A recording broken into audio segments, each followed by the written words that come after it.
I came home 2 days earlier than planned. No one knew I was back.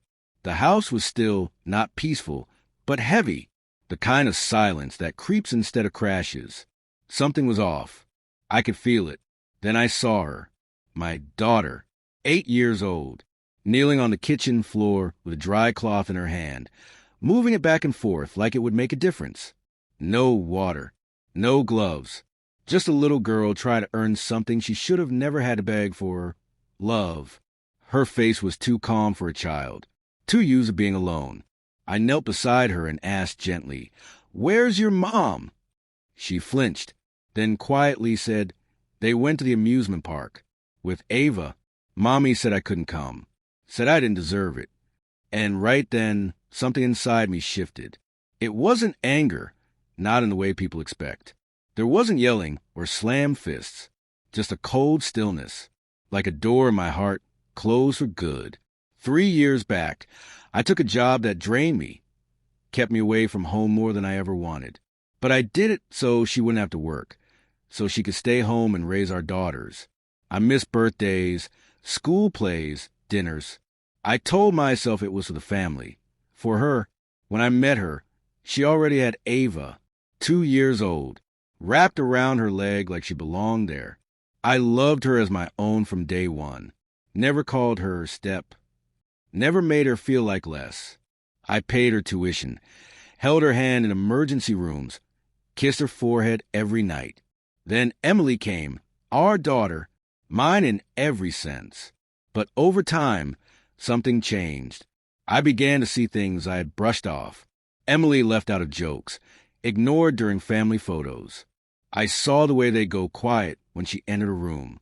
Ava's birthdays became grand events, while Emily got a simple crayon card. My little girl, the one I worked myself to bone for, was being treated like an outsider, and I missed it because I was too busy trying to hold everything together. But kids know, kids feel it, and they carry it with them. That day, when I saw her scrubbing the floor like she had to earn her place here, something broke. Not a loud kind of break, a quiet, final one. I told her to go wash up. Then I made her pancakes, piled high with strawberries and syrup. She smiled, but it was cautious, like she was waiting for the catch. That night, I tucked her into bed. She whispered, "Will she be mad?"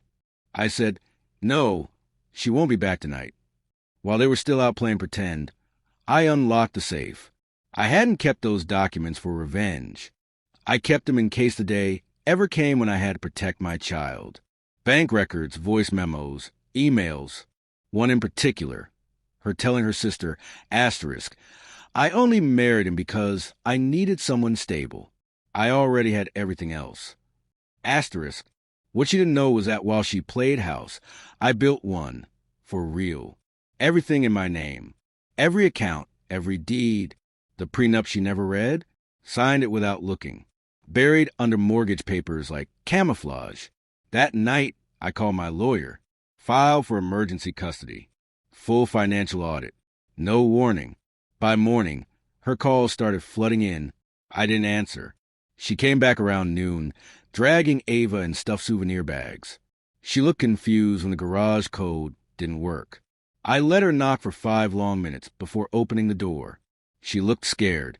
I handed her an envelope. She didn't read it. Just stared at me like I'd flipped the script she'd been writing all these years. "You can't do this," she said. I didn't reply.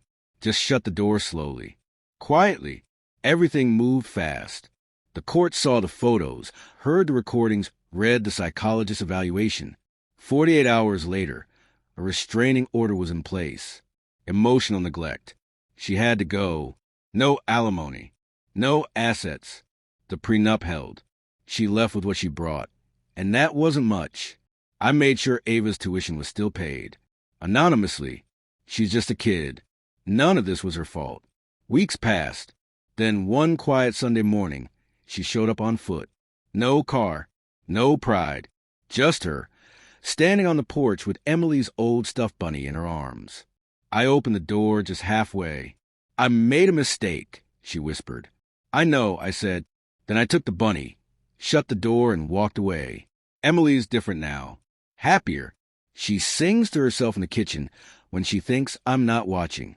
She keeps that rag, the one she used to clean the floor with, pinned to her wall. A reminder, a badge, proof that she made it through. As for me, I sleep better. Not because I won or got revenge, but because I stopped lying to myself. Some men break things. Some break down. Me, I broke the cycle. And I never look back.